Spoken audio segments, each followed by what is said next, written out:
Hey everybody, welcome to week 5, last week of the course here. I got my scenery up here. Yeah, this is the last week, and I'll see you all again next term, except for Lori. This is actually Lori's last term. She's doing her capstone and finance course here, so congratulations to her.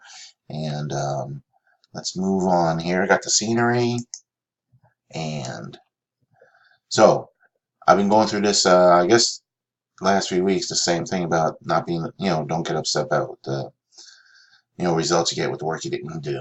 And again, this isn't pointed at anybody in particular.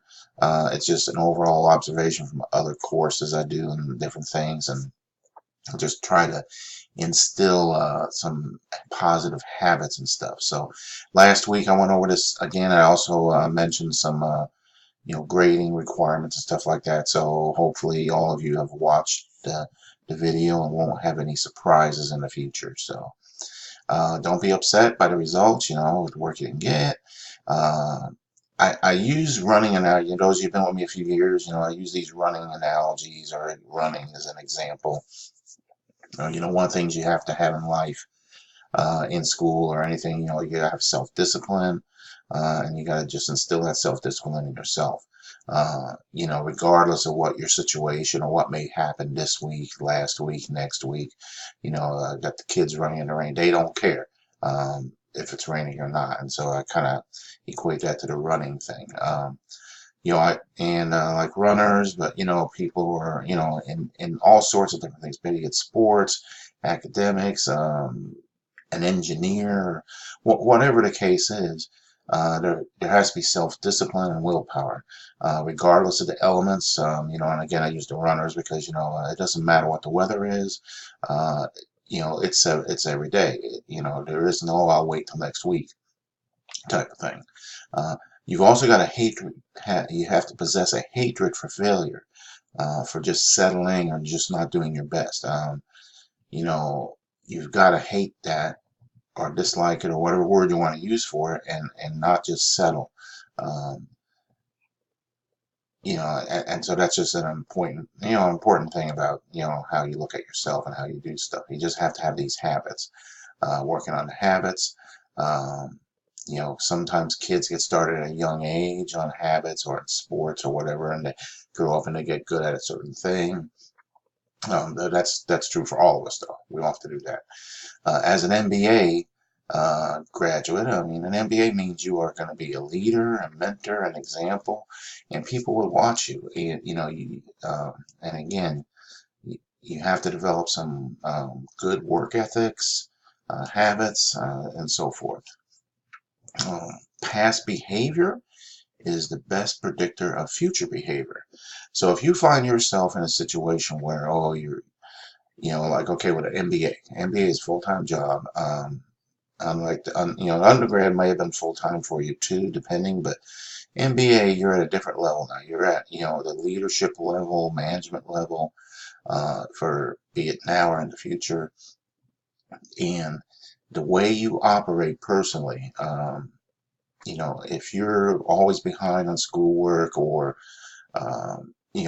having troubles keeping up, that is probably, most likely, the way your entire life is.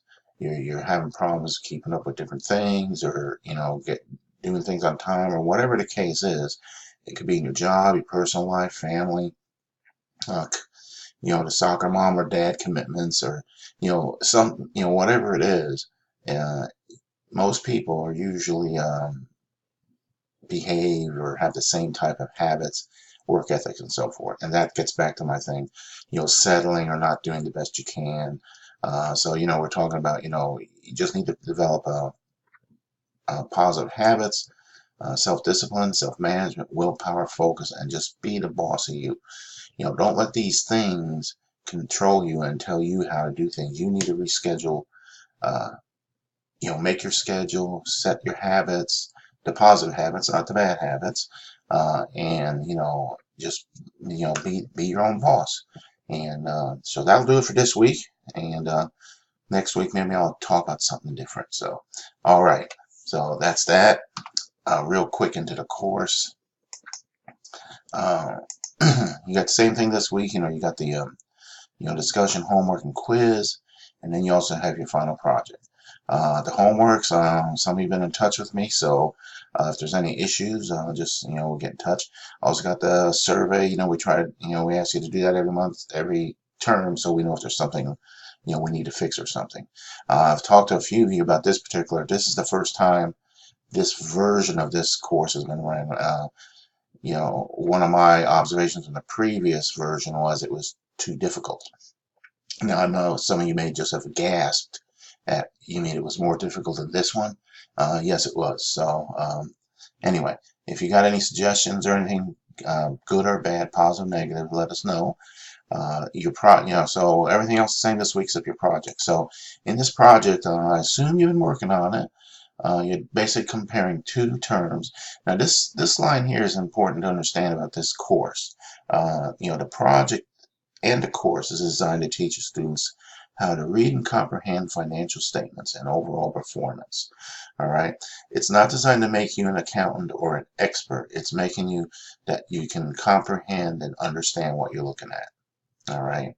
And so um, you can do two things. You can put this all into like two columns in an Excel sheet if you want to make it a little easier, and then in your Word document you just explain, give your analysis, or you can just do it all in a Word document. Either way you want to do it. So, all right, so that's that. Otherwise, that'll do it. So, uh, yeah, that'll do it. So we'll let you go.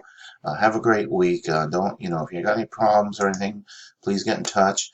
And then I'll see all of you, except for Lori, next term here. So that'll do it. Take care. Have a great week and get in touch if you need anything.